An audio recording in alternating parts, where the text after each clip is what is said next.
basically the settler movement of the Labour Party.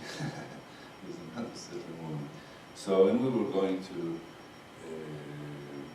go and settle Galilee on our land. My youth was lovely. And then we started by going to, as a group, as a Garim, to Kibbutz El Harod. Kibbutz El Harod, I think you can describe as the Mayflower of Zionist European pioneers, so they call themselves. In the north, beautiful landscape, beautiful fields. And so we go there to get trained to come later on. So I'm just a little kid from Ashdod. Had no experience whatsoever in the kibbutz or in any elite kind of society. The kibbutz, of course, was considered for many good reasons as well, serving elite, etc. And actually, it was before the army service, so I never had much encounter with non-Mizrahi Jews, like Ashkenazi Jews, European Jews. The only ones in Ashdod were from Romania, and they are not even considered European by European Jews. Even Herzl did not consider them Europeans. And there were few. There were few in every class, and we beat the hell out of them. So, and they all had to learn Moroccan and Persian and French, and otherwise they won't fit. Until today, I have friends in Moroccan is fluent, beautiful. Romanians growing up with us, with the accent and everything. So it was a shock for me going to El Harod, and we did something to my identity, at least temporarily. בדרך לעין חרוד. בדרך לעין חרוד עבדה לי הרש. אחר כבר לא חשתי באובדן העין, ואת החטא החיכית מאבי כך ירשתי, שרכשה בעצמו בדרך לארץ ישראל. בדרך לעין חרוד עבדה לי העין, לא ממש עבדה, נראה כי בלעתי אותה. On the road to Kibbutz Ein Harod. On the way to Kibbutz Ein Harod, I lost my trilled resh. Afterwards, I didn't feel the loss of my guttural ayin and the breathy height I inherited from my father, who himself picked it up on his way to the land. On the way to Ein Harod, I lost my ayin. I didn't really lose it. Guess I just swallowed it. True story.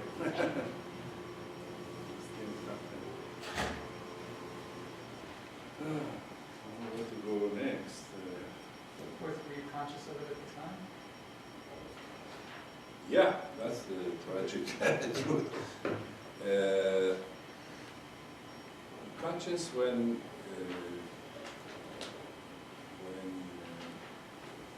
you go back home and you sound different to yourself. And it's, yeah, of course,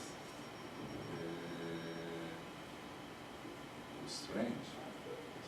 It's a very strange experience at that time. I had a great time in the kibbutz, of course. I would never complain about that period of time with my friends. But nobody asks you to do anything to your accent or anything. It's just, of course, you volunteer to do that, so you think maybe you fit. But it was not just that. It was the transition. Some of you are familiar with El Harod and Emek Israel, that area. And I was working in the fields, plowing or doing something. And it's like I'm talking about 17,000 dunams, which is acres or more than that. Yeah, big, big, big. You see the horizon, the end of the fields. You reach the other end is 1 hour, it's just going. And those were the days when, just when the labor lost power for the first time, and just before they could,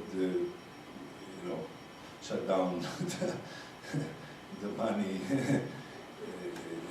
flow to the kibbutzim, because they were like non-profit, nobody really judged them for not selling or not making money. And so it was for me, I never grew up in poverty, anything like that. We were only 3 kids, not a typical family, 2 brothers and a sister. Both my parents worked on day one, so we were okay. We didn't even have a car. But big difference. You see, it's not just richness. They were very simple people, some of whom I have kept in touch for a long time, but you see, you understand for the first time what you study in the textbook. This is not just a little kibbutz somewhere, it's really a Harod, Bet Ashita, these huge stories. And once you go there, you really understand what is landlord, meaning in this Zionist process. And who owns this land, really? You just live in this project building with another 1,000 people crowded in, 1,000 people living on 17,000 acres. And I remember even seeing the kibbutz, young people walking barefoot all the time. It was strange for me, walking barefoot. I said, only if this is yours, you can walk barefoot in the field like this. And I started walking barefoot. It wasn't very comfortable. Trying to adjust. So going back home, you see, coming from there to this, you started questioning. If you are aware, if you are conscious, you start to question. You start to question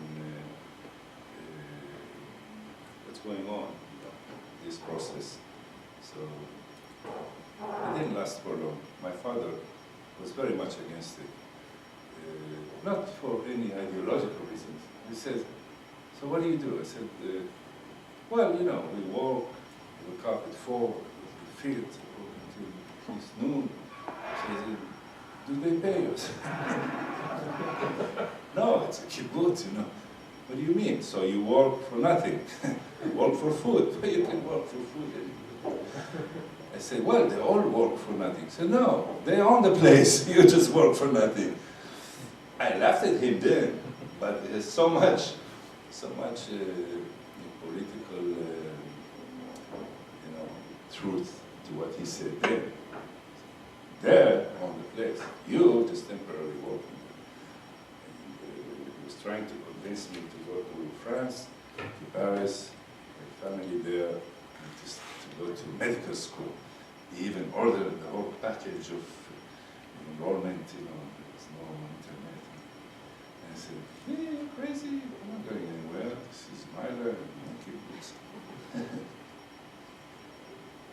Those were the days. I don't know if we should go by this order. We have some time?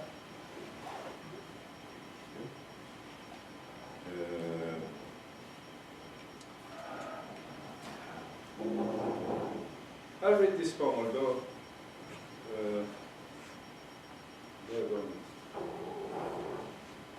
read it because I have respect to the guy who wrote it. He was 22 years old, which was me, young. And I wrote so much poetry that time, and I think maybe I published 3 poems. I didn't dare, it was so much. But this one, I find myself, of course, later on, in 1982, just to make things short, the first invasion of Israeli army into Lebanon. And I don't think not much political consciousness yet, awareness, and everybody's drafted, and you go, and I found myself very deep inside after some time, all the way in Beirut, which was crazy, really crazy. Till this day, I can't still forgive myself for not thinking. But I do because I remember so many others who said it wasn't only me, so how crazy is this that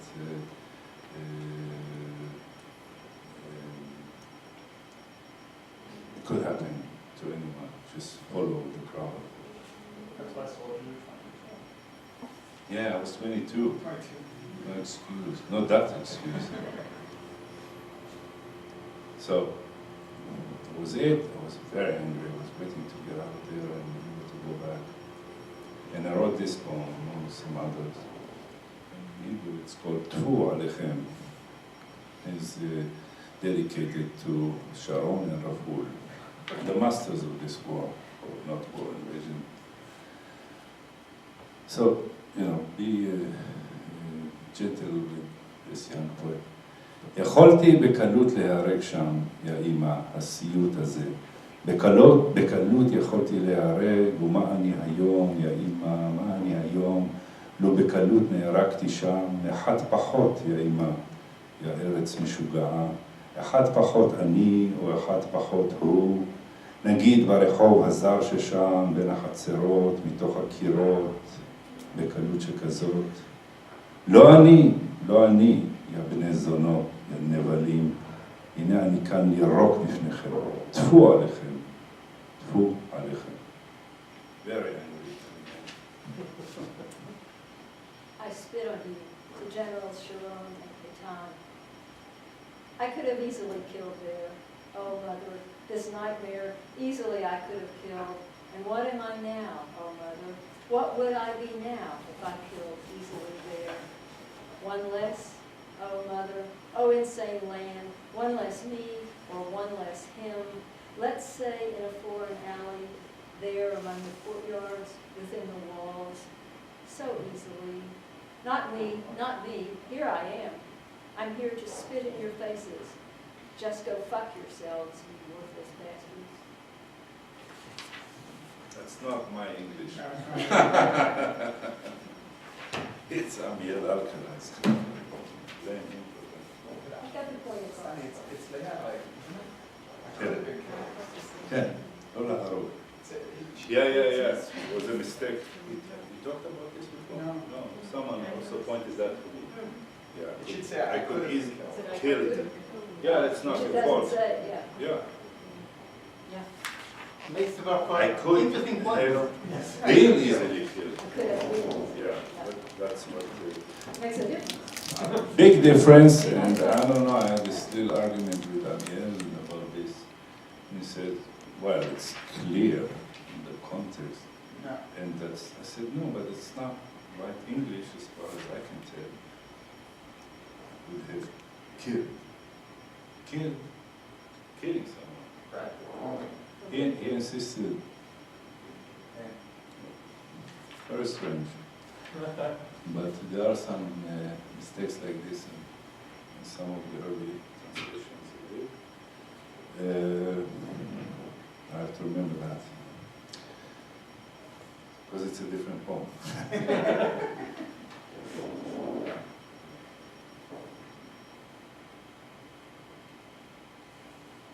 Some translators.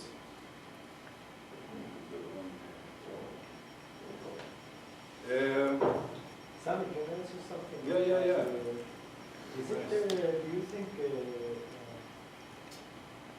when you wrote this poem, like you wrote it many years ago, you wrote it, when the iron was still hot, when you were close to the events, yeah? Yeah. You were 20 years old. But it seems to me a lot of the work by artists, filmmakers, musicians, and even poets of your generation, those who went to Lebanon, it took a long time actually Yeah, for those things yeah. to happen. It's like in recent years, Yeah, there's suddenly things, movies and that, but for a long time there was nothing. Yeah. about that. Now, some of us, like, there's a different generation of soldiers who fought, let's say, in Intifada, yeah, and now they're kind of 40 years old. yeah. I don't know if there's any, I'm trying to think if there's poetry, for example, that reflects that experience, because it seems to me the Lebanon War, if it's another war, you say it correctly, invasion, still had some kind of military appearance to it. There's an army, a unit, an army and commanders, but there could be some kind of narrative. Yeah. You could tell a story. The Intifada is complete collapse of narrative, narrativity. And I wonder if there's any There are. poetry and There is poets poetry. who write about that. Yeah, there is. And I bet it sounds very different because it's really, But I'll give you a title of collection of poems. There's a film we showed here a few years ago, Kazba, which talks about it. I don't know if you saw it. There is some poetry, but I understand what you're saying. Fata and all around it, and after, of course, Rami became just a police kind of Yeah. army, just a routine policing kind of,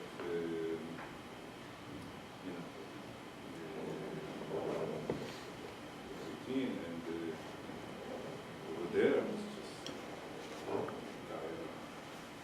armies coming in, tanks, yeah. very big, crazy stories that I don't write about. Talk about crazy stories. But, Yeah, Lebanon was our Vietnam. The Israelis. yeah, some people refer to that. I heard that before. Yeah. No, but even in Israel, I mean, Yeah. but at that time, Yeah. many people Oh yeah, Had that a was the concept. war. Protest. this is Yeah, our yeah, yeah, Vietnam. of course. That sense, that was the war that was, while it's happening, there is Yeah. a Position. light. There was strong protest, right? That was, of course, Yeah. it is really the first war. There's so many ways to explain that. It is the first war that really had such divide, very clear line. Will be from, I think, that point on, there is this talk of divide of peace camp and I don't know what's the other. And part of it is the previous wars were seen as predominantly as wars of necessity by most of the Yeah. population versus. This is was a Lebanon war of wars choice. that- Right. It's even defined like this by the leaders themselves. A war of choice, a war of choice. And also there are other reasons. Most of these poets and artists, when you look at the writing, political writing, you see that in '82 they start writing all this protest and anti-war poetry, including veteran poets like Daria Rabikovich and Gaza. And there's some other explanations for that, some psychological, some political. It's the first war done by the others, by the right-wing camp. And it's the same right-wing camp who took the country from us. It's a slogan, take back our country. It's an earlier election, they say that. But it was very clear that now the government itself was the enemy for these people. Most of these poets were active before, but not so much. I mean, they will write some poetry about occupation, about things like that. But this was the grand opening of this kind of writing. Maybe we can read together this dialogue. And there's a continues a little bit. On the back, yeah. Yeah. Yeah. So maybe you want to stand here? Here, I'll just bring this over. Oh, that's nice. Okay. Yeah. So, Is that right?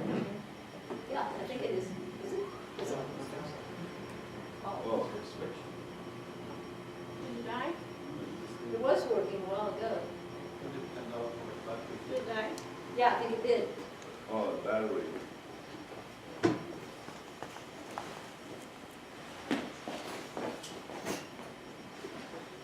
while this is taken care of, can I ask you a question? I think there's a process that I hear in your poetry in movement from living in melting pot Israel to living in a multicultural society Israel, and I think I'm pretty sure that we'll hear a little more of that, in the sense that you felt pressure to conform to a certain type of Israeli at a certain point, the changes of the names and the losing your vowels in your sounds when you're going to the kibbutz and all these kind of things. In a way, this poem that we read from the Lebanon War, what I hear is this starting of that separation of saying, I can be Israeli, but I don't have to be like everybody else. I don't have to be like the dominant power. There's something that I can regain for myself. Is there something in that that you felt that you've gone through and that your poetry has changed because of that? It's not poetry change. These are my first poems. Because I went back in time reading this poem.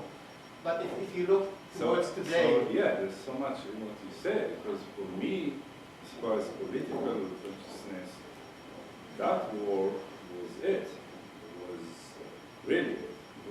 I remember fierce arguments, I mean, while being there with people, and more than that, I remember writing there inside, and while the things were happening. And it was really, for me, it was very clear in that moment, oh, that's what it meant, really where I positioned myself politically. And I came out of there, I got one piece, people didn't, and for a long stay, and I remember, after visiting some families, people who got here, and just gathering myself together, and the pictures in my mind are really like pictures I've seen in movies of Vietnam and stuff like that. And then going to college, and then there were still students activities, and some of them, demonstrations, and I found myself immediately on the left side of the student activity, the campus, of the Jewish University in Jerusalem. Yeah, it was that kind of experience. It's very hard for me to imagine, because I know so many people who've been there. They just, those are the people who made the movie 30 years later, 30-something years later, because they just try to go on with their life, smoking pot and trying to hide from everything, and maybe later some things came back to them. For me, it was a clear intersection, and we were going. And these were the first ever poems I've written, and I didn't really consider them poems for a long time. It's just the editor convinced me to put 3 or 4 of them in my first book, and I felt they are so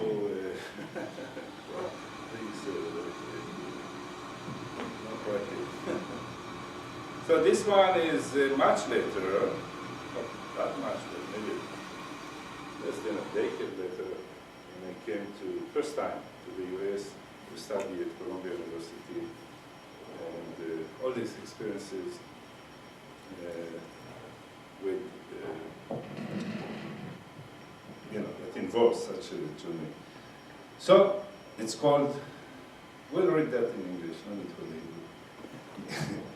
Getting to know, because, why? Because the conversation we're going to read took place in English. So my Hebrew words are really a translation of that conversation. So getting to know a friendly American Jewish woman. Conversation. Now, you are a friendly American Jewish woman. American Jewish. Good. I like it. And I'll be me. Okay. So do I You start, Oh, yeah. I start. Tell me, you're from Israel? Yes, I'm from there. Oh, and where in Israel do you live? Jerusalem. For the last few years, I've lived there. Oh, Jerusalem is such a beautiful city. Yes, of course. Beautiful city. And you're from west or east? That's a tough question. Depends on who's drawing the map. You're funny. And do you speak Hebrew? Yes, of course. I mean, that's your mother tongue? Not really. My mother's tongue is Arabic, but now she speaks Hebrew fine. Oh, Zay Yofi. I learned that in the kibbutz. Not bad at all. And you're Israeli, right? Yes, of course. Your family is observant? Pretty much. Do they keep the Sabbath?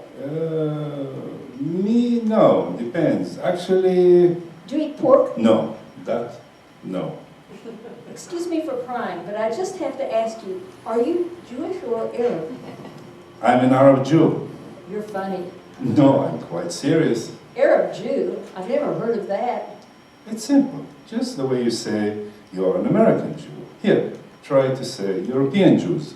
European Jews. Now say Arab Jews. Arab Jews. No, you don't say that. You read the line.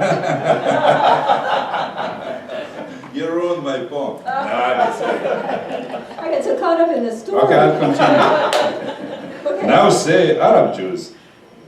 You can't compare European Jews. You can't compare. European Jews is something else. How come? Because Jew just doesn't go with Arab. It just doesn't go. It doesn't even sound right. Depends on your ear. Look, I've got nothing against Arabs. I even have friends who are Arabs. But how can you say Arab Jew when all the Arabs want is to destroy the Jews?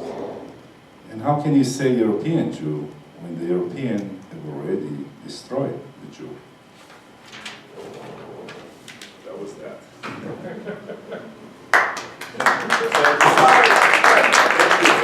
Thank you. It's good. Thank you so much. And so I don't know how much time we have, but I can go to very fast to. There's a poem that usually when I do reading of this poem, it's only this poem. So, meaning I only read this poem because it's very long. It's about Mahmoud Darwish, so I won't read it here.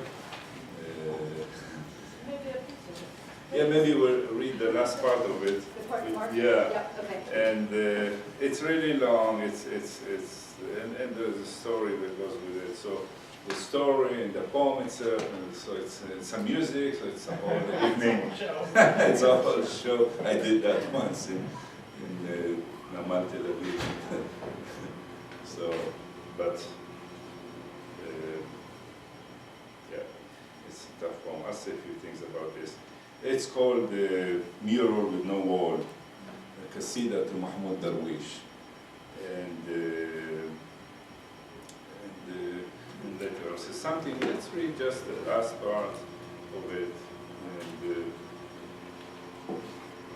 so it's some kind of imaginary dialogue with Mahmoud Darwish. Although I know he read the poem in Arabic, it was like 3 or 4 months before he died, sadly. And he read Hebrew also, something like poetry books. Can you say something about who? Oh, I'm sorry, Mahmoud Darwish. It's like I say Whitman, I think, or Bialik. Well, a great Palestinian and Arab poet, one of the greatest of the 20th century. It was fascinating, not only in his writing, but also the journey of his short life. Who lived, I think he's one of the examples, maybe the only guy who lived, Palestinian, who lived in every possible status of a Palestinian that a Palestinian can be in. So he was born and grew up in Birwa, in the Galilee. And then in '48, of course, they had to flee to Lebanon, and they couldn't go back. And then they were refugees expelled outside of the border, and then they snuck back in somehow. And the village wasn't there, of course, it was raised to the ground.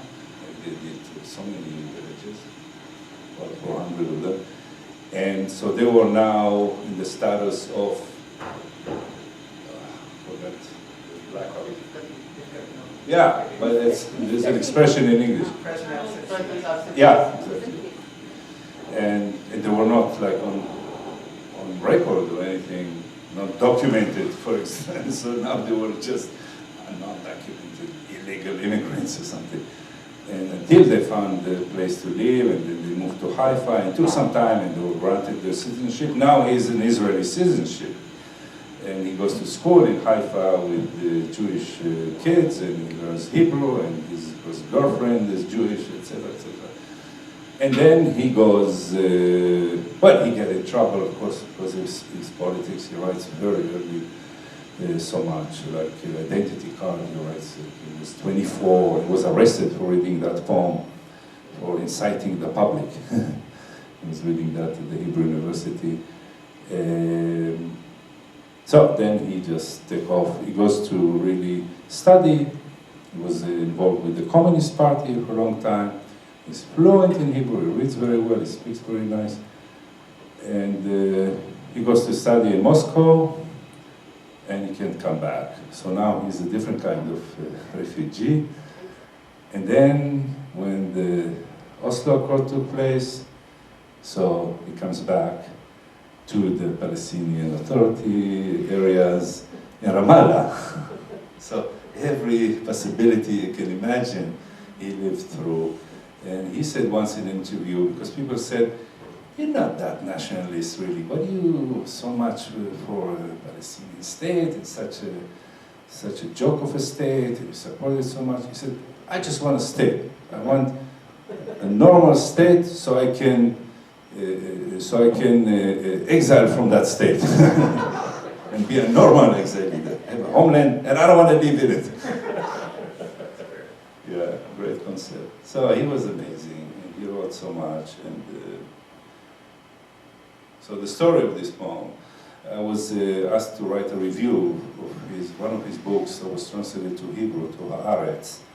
And I was sitting, so of course I brought all the other books and started reading them, so you can just write something out of context. And it's called Mural, that book. And so I sit and I'm ready to write. And I start writing, and this is what I wrote. What year? It was an essay. It wasn't an essay. It wasn't so long ago. What is it? 2006. I mean, my age. Some people, it's after that. Yeah, and so I didn't write a review. I didn't write a review. And seriously,